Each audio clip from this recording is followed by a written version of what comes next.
Hello, all you beautiful people out there. No, I am not going to address the 40-foot magenta and electric blue elephant in the room. If you want that, go somewhere else. Maybe MSNBC. They've had it on since Election Day. So, anyway, now that we've gotten that out of the way, today in history.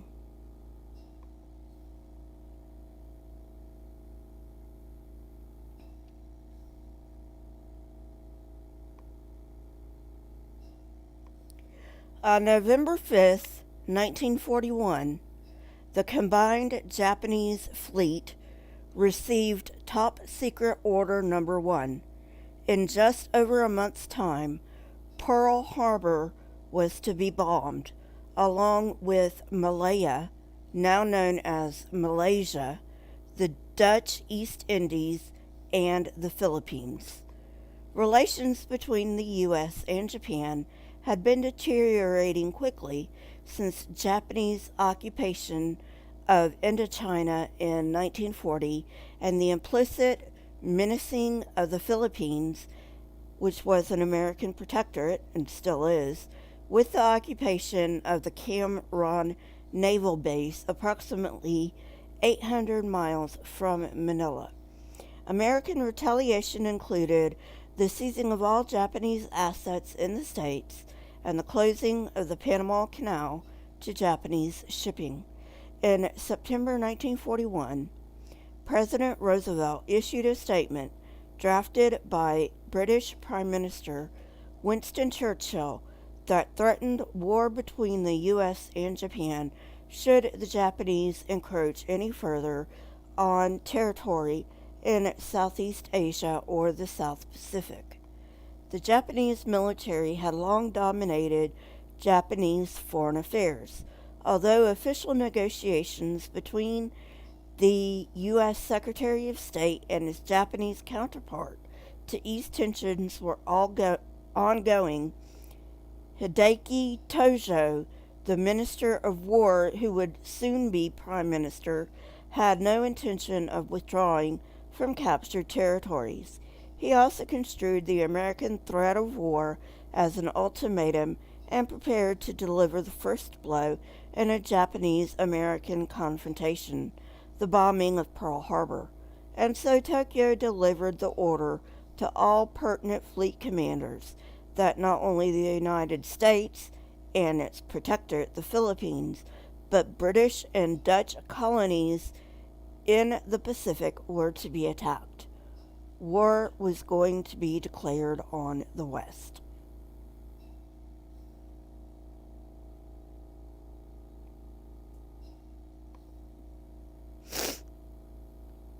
So that's nice. Like I said, we can't just remember the history we want to remember. We have to remember the history that we don't want to remember as well. And of course, being an American, I was not alive. Neither was either of my parents alive at the time, but it's still a cultural memory. And anyway, so that is today in history. And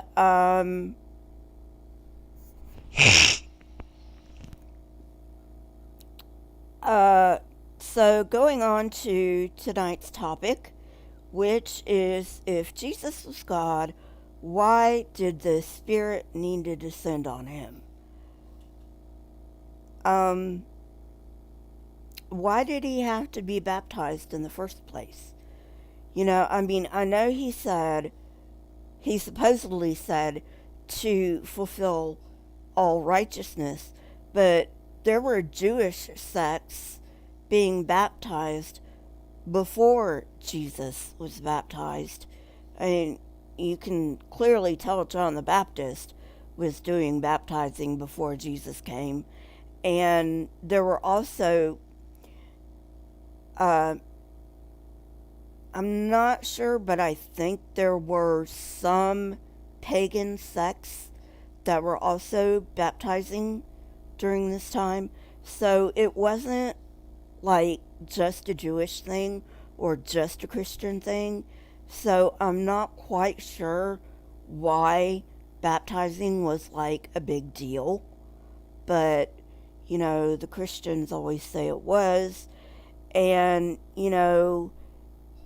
the Spirit supposedly descended like a dove on Jesus at his baptism. Well, again, if Jesus was God, hey Nathan Artwork, then why did the Spirit need to descend on him in the first place? Why did he need to get baptized? Why did he wait 30 years to begin his ministry?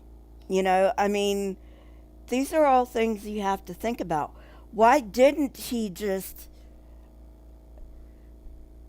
come full blown from the head of Zeus? Or, as the Christians would say, Yahweh. So, these are things you have to think about. And you don't think about these things as a Christian. Because why would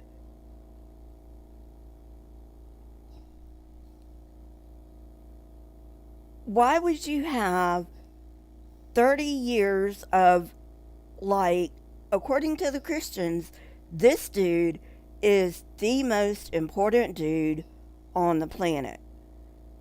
Why would you have his birth announced, his circumcision announced, and the first time he goes to the temple, and then nothing until he's 30 years old? Doesn't make sense. But this is what you have to think about, and this is what you have to swallow as a Christian. You have to swallow that Jesus' life, according to Christians, the most important person who ever lived on the face of the earth, was not important enough to say where he was, what he was doing. It just doesn't make any sense. It just does not make any sense when you think about it from a logical point of view. Now, we have most of the Buddha's childhood, I believe. So, plus we have other important people in history, kings and queens and, just other people in general. So why not the most important person on the face of the earth if Christianity is true? Just something for you to think about. And another thing for you to think about, if Jesus was God, which is the topic for today, then why did the Spirit need to descend on him? Shouldn't he have already had the Spirit?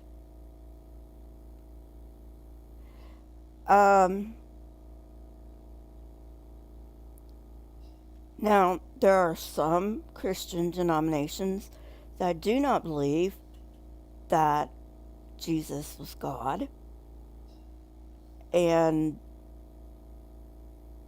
they actually have a better stance than the Trinitarians, in my estimation. But it's just I don't know what you want me to do with that. What you Trinitarians want me to do with the fact that God had to have his Holy Spirit come down upon Jesus does not make any sense at all. if you're a Trinitarian. It makes sense if you're not a Trinitarian. But I'm neither a Trinitarian nor a non-Trinitarian. I don't even believe in the Christian God. And that's because he makes no logical sense. In fact, I was just watching today Holy Kool-Aid. He's got a new uh, um, thing out about the Tower of Babel. And uh, if you don't, if you haven't watched that, I would highly recommend it. He makes a good point. Nimrod uh, built Babylon, I think it was. I can't remember right now. Um, and 4 other cities. But Nimrod, according to the Bible, was the great grandson of Noah. And if you read, if you take the Bible literally, only 200 and something people would have been on the face of the earth at that time. So, where is Nimrod going to fill 4 cities? Of course, the flood never happened, and so on and so forth. And we already know that there were languages far, far back. We've got Akkadian, we've got Egyptian, we've got a lot of these languages that go way, way back, and I don't understand why the biblical literalists insist on dying on a literalist hill when all they have to do is change their tune and say, hey, you know what? It is allegorical.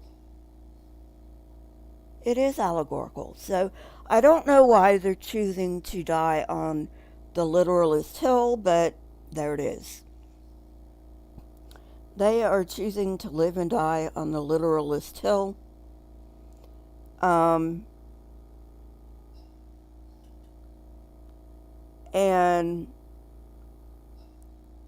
it's like they say, well, if the global flood never happened, then why do all cultures have flood myths?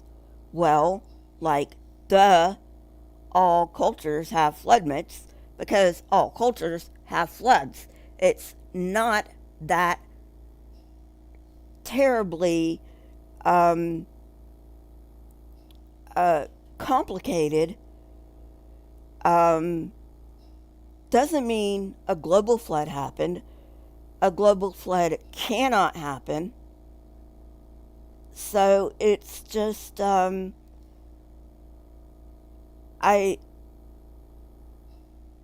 what do you think, Nathan? What do you think about this literalist hill that these people are gonna die on? Anyway, so yeah, that was just my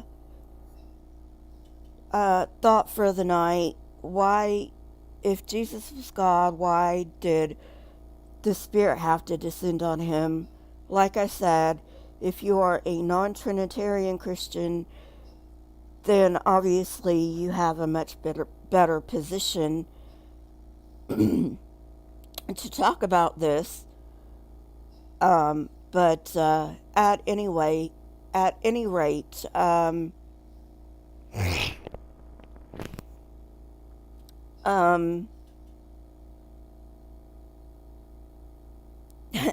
their imagination is out of control. Maybe Nathan, I don't know. Um,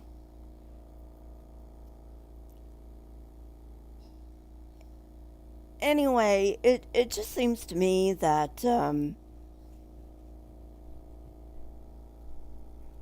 that they can believe the stuff they believe without having it to be all literal. Especially when you think about the fact that they say that God can do anything. Well, if you take the Bible literally, aren't you like, I don't know, stuffing God into a small little ball? That's my take on the issue. So anyway, hit the subscribe button if you haven't already. Ring the bell if you want to know when I come out with new content. Visit my website, link in the description. It's got a merch store on it if you would like something out of there. I only have 5 items on it right now, but hopefully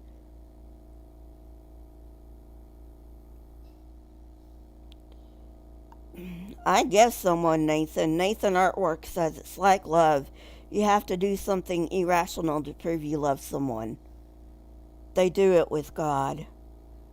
Well, except that God is a neurochemical nonentity, but we'll leave that one for another day.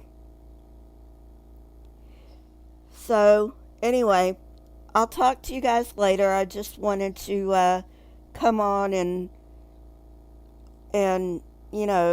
just give my thoughts on some random topic. I will be on here Saturday. Don't forget, if you want to be in the running for the comment of the week, comment on one of my edited videos. And I will see you guys later.